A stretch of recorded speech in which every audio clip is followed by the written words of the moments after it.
Hey guys, welcome back to another video, and today we are going to be talking about pulling corner when defending your line.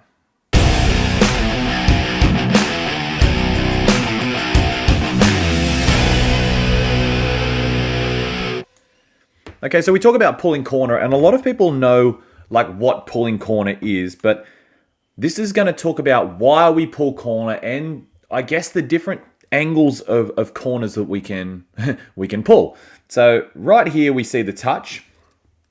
Now we have our middles in defense. This is specifically mainly going to be talking about like when the dummy half is scooping. So if fourth touch coming into fifth touch, usually you would see a dummy half scoop, because if they get touched at six, change over anyway regardless. So those are our two middles. And watch what the, for those who don't know what pulling corner is, just watch what this guy making the touch does. You can see how he is completely facing the corner. His torso is facing the corner of the side that he is defending. So obviously he is the facing the way that his defensive team are looking that way. He is the left middle. Okay, he's the right middle as far as the attacking team goes, but in the defensive team, he is the left middle, and he is pulling to the left corner from his perspective. Okay, so a quick reason, let's just go into a little other view on why you would pull corner. So just real quickly on this diagram here, we can see our defenders in red. One of them is up making the touch. Now, let's just assume this player here, this middle, has just played the ball and he splits in for now the dummy half. So that's the position we're in. Now, pulling corner means we can pull this way or we can pull this way. The reason we don't try and stay man on is when they're running at you, it's very hard to compete with any form of sidestepping while you're trying to get back on side. They will either completely make you fall over, turn you inside out, or they will just run plays where they can dive at your feet. It's really not practical, but what you can do is you can defend one side by going towards one of the corners. Now, the reason we go to our short side, it kind of gives it away in the name. We are short players on one side. We have 2 here and 3 here. So we're going to insert ourselves on the short side as the third player to make it equal. So we've got 3 and 3. Yes, the open side are defending a much larger space, but that is why they're the open side. They're going to step up and stand in the gaps. So they're going to get in the gaps as much as they can. All they have to do is reach over and touch the ball. So when this guy now runs, he's got all the pressure on him. Now, I'll go into next week. You'll probably hear this a lot because the way I'm recording this, next week we'll talk about body positioning. But that is the reason we pull to the short side. So if you are defending, as far as our perspective goes, that is the right side. You make the touch, you will pull to the right side. And if they try to take you on that side, everyone just mans on like that. And you will chase them down and make the touch, no problem. All right, if you pull a correct corner, you will do that before they even try to run that cut where he goes around the back. You'll be fine. But just remember, don't ever try and compete. All right, it's just once down the track in your touch football career, you might find ways that you can adjust on what angle of corner to pull, and we'll get into that further in the video. But yes, pull to the short side. Get it 3 on one side, 3 on the other side, and you will be fine. Okay, so coming back to this now, you can see that he's pulled corner to cover that side of the field. All right? He is covering the short side, the side with the least amount of help. Okay, and everyone else here steps into the gaps because it is a 4-on-3. All right, but with 4 people come 3 gaps. 3 spaces.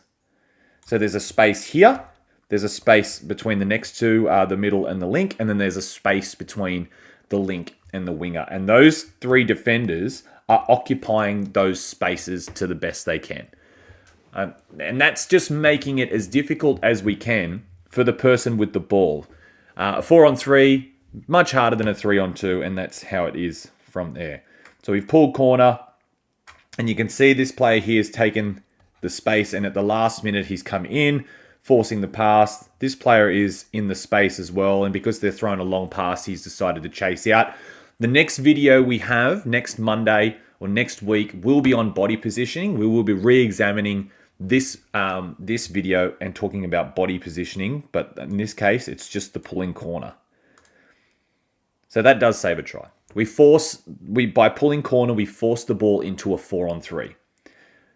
Let's have a look now if they decide to run to the short side. So we have a corner here. You can see the body position. You can see he's pulling the corner. You can see he's running that way. And now the dummy half is going to take off that way as well.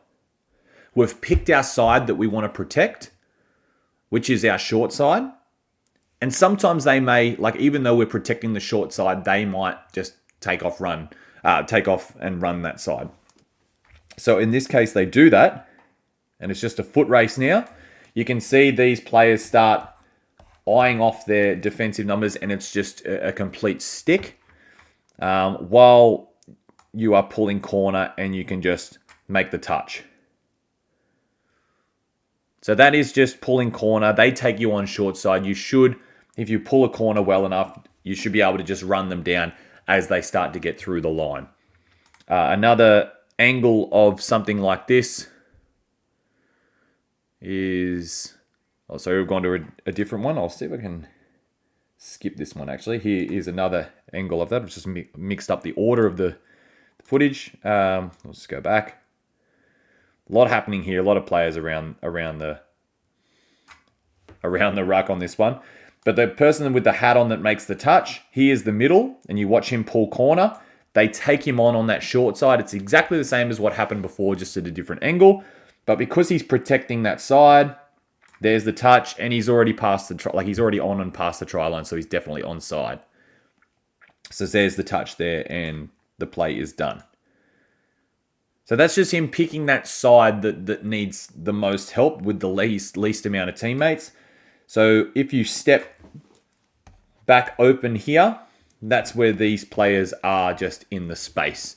They're taking up the 3 remaining spaces between the Parramatta players, which Parramatta obviously here is the yellow team. And if we go back to that clip that I missed, when you start pulling corner, when we start pulling corner, we get an idea of the type of angle that we want to pull with our corner.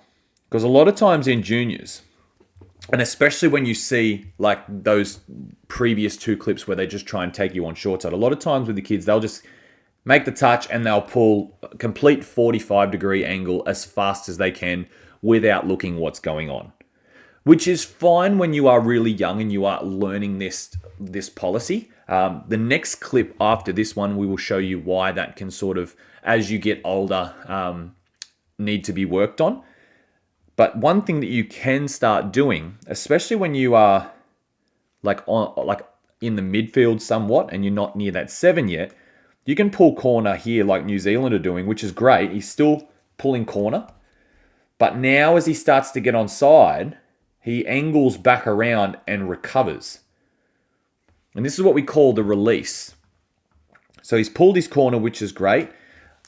The dummy half has stepped back into that space now, but because the line is still a couple of meters behind everyone, they don't have to step up like that because they're already off the line.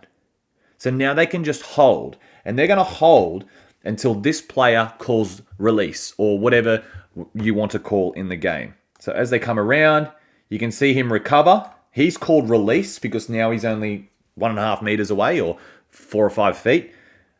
And now once he's called release, everyone just mans up and he makes the touch there. So that's pulling corner and then flipping your hips to recover. Look, it's a difficult maneuver. It just takes a lot of practice, and you need to get in the habit of like what type of corner you're pulling. So if you're pulling that really hard corner where you're just basically going towards the sideline almost, or the witch's hat that's in the corner, like your actual corner, you're going to find yourself a long way away from that dummy half to try and recover. But if you pull that sort of more sharp corner where you're going, I'm going to have a lot of lines here, but instead of that big line, you're going towards the try line a little bit more. Might be just that little easier to recover. Now let's have a look at this final clip. This is now a corner where, look, granted it's very difficult to do on the run, but this corner here, I believe, is what we call a hard corner. Like you've pulled this one way too hard. So he's pulled the corner, which is great. He's protecting this side here because there's only 1-2 players out here. He can leave the 3 out here to defend the open side. But look at the angle that he's pulling. Now again, this is attack coming at you flat out. So very hard to get this right on the run. But when you are static and defending a whole set on the line, you can see the distance now between him and the dummy half is a lot more than the previous clip, which means these 3 out here who started out in the gaps, they get pulled in. They get pulled in by this gap here between the 2 middles. So when they get pulled in, if they're not all coming in together and in sync, there's going to be a little hole that presents itself. Because this middle's had to come in with this link a split second late on to react, which is fair enough. Like he's further away, he's going to react a little bit longer. But now you see when he started to react, this link hole now is huge because the winger, again, takes a little bit longer to react than the middle, who then delays the reaction time for the link, who delays the reaction time for the middle. So when you pull a big, hard corner, the only time I would advise that is if you have a sweeper that's on the run. So going back to this position here, if this is a sweeper that's coming around, then you want to pull a hard corner because they're at full speed trying to run around you. You don't have much option then but to pull a hard corner. And then hopefully your inside defense, they position themselves accordingly because the sweeper's coming.